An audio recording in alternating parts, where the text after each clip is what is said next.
না, সেখানে ইচ্ছাও মনও থাকবে।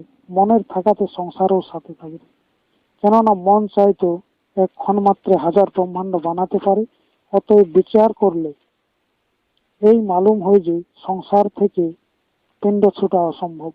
সাধু এবং গৃহস্থের এতই ভেদ যে গৃহস্থ ব্যর্থ বস্তুর জন্য চেষ্টা করে না। ঘরে এবং সংসারে থেকেও মানুষ জীবনমুক্ত হয়ে যায়। জীবনমুক্ত হওয়ার জন্য ঘর ছাড়ার আবশ্যকতা নেই। ঘর এবং সংসারের থেকেও মানুষ ওই অনুভব ও ওই জ্ঞান লাভ করতে পারে, যা থেকে সে জীবন মুক্ত হয়ে যায়। মুক্ত হওয়ার জন্য কোথাও দূর যাওয়ার আবশ্যকতা নেই, বাইরে যাওয়ার আবশ্যকতা নেই।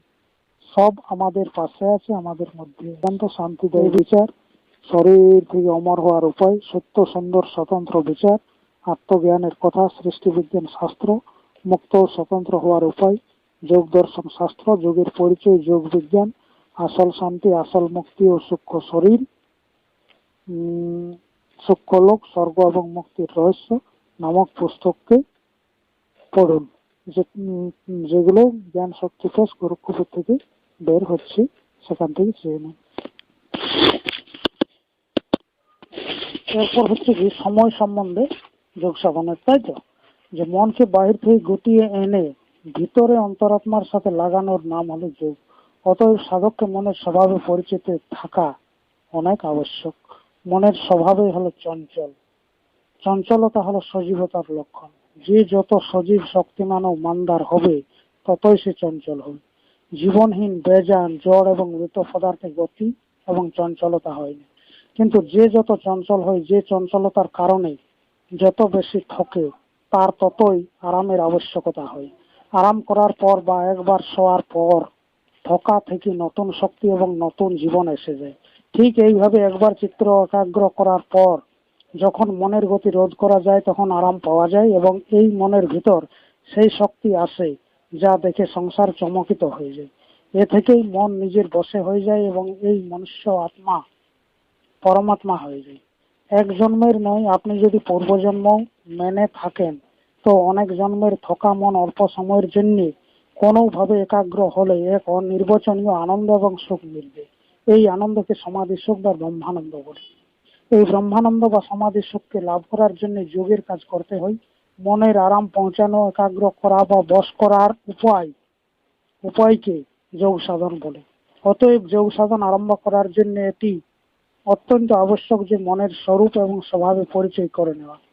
মনে সময়ের বড় চিন্তা থেকে শোয়ার সময় মনে বিচার করে নেন এবং খুব স্মরণ নেন যেন ঠিক 4টার সময় ঘুম ভেঙে যায়। বস, মনের অদ্ভুত চমৎকার কাজ দেখুন। ঠিক 4টার সময় 1 মিনিটও এদিক ওদিক হবে না, ঘুম ভেঙে যাবে।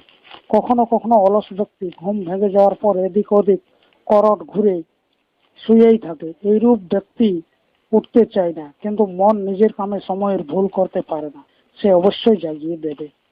প্রতিদিন সকাল 5টার সময় যদি আপনি শৌচের জন্য যান, তো ঠিক 5টার সময় শৌচে যাওয়ার স্মরণ মন অবশ্যই করে দেবে। খাওয়ার যদি কোনো সময় হয়, তো সে সময় অবশ্যই খাওয়ার ইচ্ছা হবে। অতএব এইরূপ অনেক কথা বিচার করে এই নিশ্চিত করা যায় যে মনের উপর সময়ের অনেক বড় প্রভাব। যদিও আগে চলা মনকে প্রত্যেক স্বভাব এবং প্রভাব থেকে মুক্ত করা হয়, কেননা জীবন মুক্ত বা সিদ্ধ যোগীর মনের উপর কোনো সাংসারিক পদার্থ বা বস্তুর প্রভাব থাকে না, বরং সময় যদি প্রত্যেক বস্তুর উপর মনের প্রভাব থাকে, আচ্ছা সময় আদি, তাইলে সময়ের ক্ষেত্র সেই সবার স্বামী হয়ে যায়। প্রকৃত কথা এই যে মন সংসারের প্রত্যেক বস্তুর স্বামী। এই কারণে সারা সংসার সিদ্ধ যোগীর যথাসাধ্য প্রায় বসে থাকে। কিন্তু যতক্ষণ পর্যন্ত এই অবস্থায় না পৌঁছে এবং কোনো মানুষ যদি যোগ সাধন আরম্ভ করতে চায়, তো যোগ সাধনের জন্য এক উত্তম সময় নিয়ত করে নিত্য সেই সময় যোগ সাধনের কাজ করে নিতে পারে। আচ্ছা, সময়ের উপর মনের বড় প্রভাব আছে। অতএব নিত্য নিয়ত সময় যোগ করা থেকে যে সময় এলে বা সেই সময় এলে পরে চিত্ত নিজের থেকে একাগ্র হতে থাকবে। কেননা সেই নিয়ত সময়ে একাগ্র হওয়া মনের স্বভাব হয়ে যাবে এবং এইভাবে তৈরির পর নিয়ত সময় থেকে সাধন করে সাধক শীঘ্রই সিদ্ধ যোগী হতে পারবে। নিত্য নিয়ত সময়ে ধ্যান করা অভ্যাসকালে অনেক উত্তম। যোগ সাধন দু সময় সকাল সন্ধ্যা না হয়তো কম করে একবার অবশ্যই করবেন। সবচেয়ে ভালো সময় যোগের জন্য প্রাতকাল সূর্যোদয়ের পূর্বে, এটি বহুত উত্তম সময়। এই কারণেই এই সময়কে ব্রহ্ম মুহূর্ত বলে। ব্রহ্ম মুহূর্তে সাধন করতে হলে প্রাতকালে 4টার সময় উঠা চাই এবং শৌচাদি ক্রিয়ার পর যোগারম্ভ করা চাই। কিন্তু প্রাতকাল 4টার সময় উঠে নিত্য নিয়ত সময়ে সেই যোগ অভ্যাস করতে পারে যে এদিকে 9টার পরে বা 10টার আগে শুয়ে পড়ে। কেননা যদি 6 ঘন্টার কম ঘুমা যায় তো 4টার সময় উঠে যোগ অভ্যাস করার সময় বারংবার ঘুম আসবে, সাধনের সময় বহুত বড় বিঘ্ন পৌঁছাবে। যে ব্যক্তি অনেক রাত পর্যন্ত জেগে থাকে সে যোগ অভ্যাস করতে পারে না। রাতে না গানে বা থিয়েটারে এবং সিনেমায় সময় কাটানো ঠিক নয়, বিশেষ করে সাধকের জন্য তো এটি বিষ তুল্য। যেমন ধাতুর মধ্যে সোনা সর্বোত্তম, ঠিক সেইভাবে এই সোনা সোনাই হয় স্বাস্থ্যের জন্য অত্যন্ত উপযোগী। যে রাতে পর্যাপ্ত রূপে শয়ন করে না সে কখনো যোগী হতে পারে না। রাতের ভোজন হালকা এবং অল্প হওয়া দরকার, এতেই ভালো ঘুম লাগবে। কিন্তু সর্বদা না খেয়ে বা উপবাসে থাকলে প্রকৃত ঘুম লাগে না। খাওয়া এবং শোয়া নিয়মের সাথে হওয়া চাই। যে রাতে পূর্ণরূপে শুয়ে থাকে সে প্রাতকালে 4টা বা 3টার সময় উঠে যোগ অভ্যাস করতে পারে। এইভাবে প্রস্তুতির পর যদি নিত্য সময়ে সাধন করা যায় তো আপনা আপনি অল্প পরিশ্রম থেকে চিত্ত একাগ্র হতে থাকবে এবং যোগী শীঘ্রই যোগ সিদ্ধ করতে পারবে। অতএব প্রত্যেক সাধককে সাধনের সময় নিজের সুবিধা অনুসারে নিয়ত করা দরকার। যে প্রাতে 3টা বা 4টার সময় করতে পারে না সে 5টা বা 6টার সময় করতে পারে। কিন্তু যে সময় নিয়ত করা যায় ঠিক সে সময় নিত্য উঠে অভ্যাস করা যায়। এটিই হলো এলাকার তাৎপর্য বা হচ্ছে কি এই সময়ের তাৎপর্য।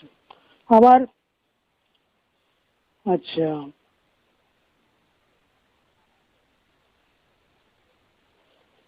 যদি কোনো কারণবশত নিয়ত সময়ে যোগ অভ্যাস করতে না পারে তো সে অভ্যাস করে না। অভ্যাস তো প্রত্যেক দশায় উপযোগী।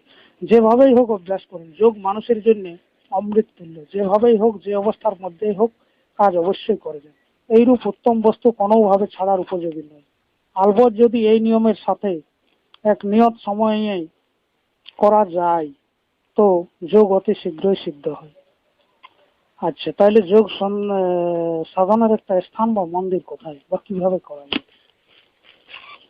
যোগ সাধনের জন্য তো সময়ের প্রয়োজন, সেটা তো আগেই আলোচনা হলো। যোগ অভ্যাস করার আগে হৃদয়ে এই বিচার উৎপন্ন হয় যে যদি সাধনের স্থানটি ঠিক বা উপযুক্ত না হয় তাহলে যোগে সিদ্ধ হওয়া কঠিন। যোগ সাধনের স্থান শহরের বাইরে খোলা জায়গার মধ্যে যেখানের দৃশ্য বহুত উত্তম সেখানেই রাখুন। এই স্থান বস্তি শহর বা গ্রাম থেকে অনেক দূরেও হওয়া উচিত নয়, নইলে সাধকের সেখানে পৌঁছানো কঠিন হবে। আমার মতে বস্তির বাইরে কোনো নদী, পুকুর, জঙ্গল বা পর্বতের নিকট যেখানের দৃশ্য অনেক সুন্দর কিছু উঁচু জায়গার মধ্যে এক স্থান নির্বাচন করে সেই বস্তির মধ্যে যত সাধক সব নিজেদের মধ্যে চাঁদা করে এক যোগ মন্দির নির্মাণ করান। এটি সাধকের সংখ্যা অনুসারে বড় বা ছোট হতে পারে। মন্দিরের মুখ্য দ্বার পূর্ব দিকে, অন্য এক ছোট দরজা উত্তর দিকে রাখা দরকার। মন্দিরের চারদিকে এক ছোট ফুল বাগানও থাকবে যার চারদিকে কেবল 4 ফুট উঁচু দেয়াল দিয়ে ঘেরা এ রাখবে। আচ্ছা, কুয়া টুয়াও থাকতে পারে। আচ্ছা, মন্দিরের দেয়াল খুব মজবুত ইট বা পাথর হওয়া দরকার। মন্দিরের এক কক্ষের দেয়াল যাতে যোগ অভ্যাস করা যায় কম করেও 24 ফুট উঁচু হবে। এই কক্ষের মধ্যে এই ধ্যান রাখো যেন বাহির দিকে দু দরজার অধিক নয়, কিন্তু 18 ফুটের উপরে আলোক এবং স্বচ্ছ বায়ু আসার জন্য একটি জানালার দরকার। এটার পর ছোট জানালাও কম করে 12টি, যথা পূর্বে 4টি, পশ্চিমে 4টি, উত্তরে 2টি এবং দক্ষিণে 2টি।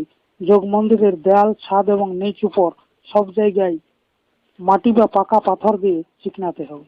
মন্দির ধোয়া বা পরিষ্কার করার জন্য একটি ছোট নালা গর্ত রাখতে হবে যা মন্দির ধোয়ার পর বন্ধ করে দিতে হবে যেন অভ্যাসের সময় সে পথে কোনো জীবজন্তু বিঘ্ন ঘটানোর জন্য বাইরে থেকে আসতে না পারে।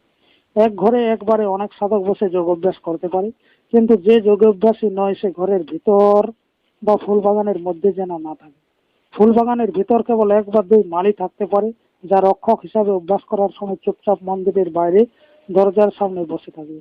32 ফুট লম্বা এবং ভিতরে 12 ফুট চওড়া ঘরে 8 জন যোগ অভ্যাস করতে পারে। বসা সাধন থেকে অন্য সাধকের দূরত্ব কম করেও 3 ফুট হবে। এই ঘর বেশ সুন্দর, সুডল, সুগঠিত, হৃষ্টপুষ্ট যোগীর চিত্র থাকা দরকার। সাধনের আগে ঘরের ভেতর সুগন্ধিত দ্রব্যের যোগ ধূপ বসার জায়গা থেকে কিছু দূরে এক স্থানে কেবলমাত্র এক মানুষের যোগ ধূপ দেওয়া দরকার। ধূপ গুগ্গুল, অগর, তগর, কস্তুরী, এলাচ, গিলোচ, গড়ি, মিশ্রি এবং ঘি এইসব দ্রব্য ভালোভাবে মিশিয়ে যোগ ধূপ তৈরি করে নেওয়া যায়। যদি যোগ মন্দির বানানো অসুবিধা হয় তবে নিজের ঘরের এক ঘরে যোগ মন্দির করে নেওয়া দরকার। এও যদি না হয় তো থাকা এবং শোয়ার ঘরে বরাবর সাধন করতে পারেন। সাধনের আরম্ভে এই যোগ ধূপ দেওয়া যায়, এটি আগে দিলে শেষ হয়ে যায়। এই ধূপ এত অল্প হওয়া দরকার যেন এ থেকে বেশি ধোঁয়া বা গরম উৎপন্ন না হয় এবং তা 15 মিনিটের মধ্যে শেষ হয়ে যায়। যোগ ধূপ দেওয়ার পর সাধন আরম্ভ করে যায়। যজুর্বেদের 17 উপনিষদেও সাধন স্থানের বিষয়ে এক মন্ত্র নিচে দেওয়া আছে যে সমং সূচ শর্করা বহ বহনী বালুকা বিবার জিতে শব্দ জলাশয় দিভি মনোনুকূলে নতু চক্ষু পীড়নে গুহা নিবাতাশ্রয়নে প্রয়োজয়েত। এই মন্দিরের ভাবার্থ উপায় সেটাই ওপরে যা বলা হয়েছে। জায়গাটি বরাবর পাকা এবং বালু তথা কাঁকড়ও থাকবে না, এরূপ স্বচ্ছ হবে। স্থানটি এরূপ হবে যেন বাইরের গোলমাল না শোনা যায়। স্থানটিতে অনেক রমণীক এবং সুন্দর দৃশ্য থাকবে, যা দেখে চিত্ত প্রসন্ন হবে। এইরূপ স্থানে বা ঘরে যেন অধিক দরজা না হয়।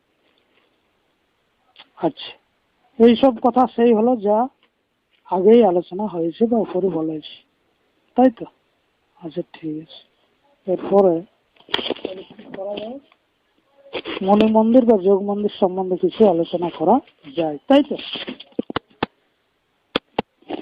এরপর হচ্ছে যোগ মন্দির সম্বন্ধে আলোচনা, তাই তো? যোগ মন্দির কোন স্থানে, কেমন এবং কেন হওয়া প্রয়োজন এর বিষয়ে তো বলা হলেই।